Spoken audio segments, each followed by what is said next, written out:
Ngayong araw na ito mga bossing ko, ay siya mga bossing, positive lamang. Tayo po mga bossing ko ay magpaparami ng kaperahan bukod po sa ating sipag at tiyaga, double time sa pagkayod. Gamitin ang ganitong mga pampaswerte para makatrack tayo ng kaswertehan lalo-lalo na tungkol sa usapin ng pera. Gamitan ang ating pong bawang at ganoon din po ang ating dahon ng laurel, mag-wish ng mula sa ating pong puso. Bitbitin ito kahit saan po tayo magtungo.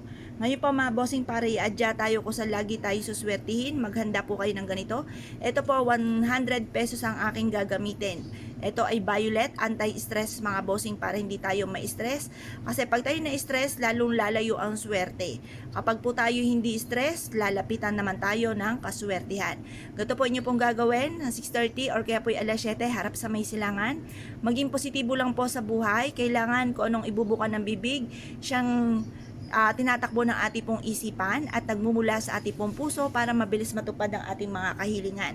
Ganito po inyo pong gagawin sa pamamagitan ng pampaswerteng ito at sipag at tiyaga, double time sa pagkayod at sa mahigpit na kapit sa mahal na Panginoon. Matutupad lahat ang mga pangarap ko sa aking pong buhay at kung ano man ang mga pagsubok ko pinagdadaanan sa ngayon ay kaagad ko itong pagdadaanan at hindi ko ito tatambayan. Tsunaming swerte ang darating sa buhay ko at kailanman na hindi na ako mamumblema tungkol sa usapin ng pera. Magsusunod-sunod ang dating ng pera sa akin at kailanman kung ano man ang aking mga pinapangarap ay kailanman na hindi ito maudlot at dito na ako yayaman sa aking mga pinapangarap. At syempre hingi kayo ng gabay na magtuloy-tuloy kung ano man yung mga pinapangarap po ninyo at maging matagumpay po kayo dito.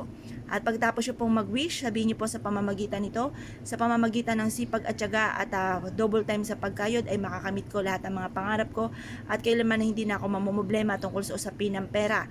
Ang pera kong ito ay dadami ng dadami at hindi na ako mangungutang pa or kung may mga pagkakautang kayo ay mababayaran ko na lahat ang aking mga pagkakautang at lagi ako magkakaroon ng napakaraming pera at hindi na ako muling mamumblema pa sa usapin ng pera. Yan, basta i-wish na po lahat ng gusto po ninyo, taimtim na panalangin mula sa inyo pong puso, maglaan ng ilang minuto ng pagwi-wish, taimtim na panalangin, paulit-ulitin yung ibukas sa inyo pong bibig ang lahat ng mga pinapangarap sa buhay. Makapangyarihan ng ating pong bibig kung anong salitain yan po'y magaganap. Ngayon po mga bossing ko kayo po'y naniniwala, subukan nyo po ito, proven po ito na maswerte. Kayo po mga bossing ko ay alisin nyo po yung mga umaano po sa isipan nyo na baka kayo ay malas, baka ganito, baka ganyan, napapangunahan nyo ng mga negatibo, lalo-lalo na mga bagay na hindi pa nagaganap. Kumbaga yan po ang tinatawag ninyo negatibo, kaya kailangan iwaksin nyo ang pagiging nega. Sabihin nyo po na makakamit nyo lahat ang mga pangarap nyo at huling paghihirap na po ito at kailanman na hindi na kayo maghihirap pa.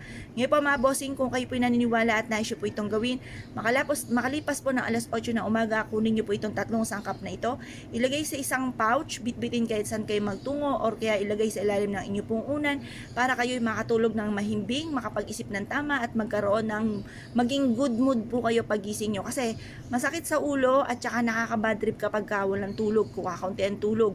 Hindi ka makapag-isip ng tama, kaya mas mainam laging maganda at masarap ang tulog po ninyo upang sa ganon makapag-isip ng tama at lapitan ng kaswertihan. Kaya kung kayo pinaniwala at nais po itong gawin, good luck po sa inyo po lahat.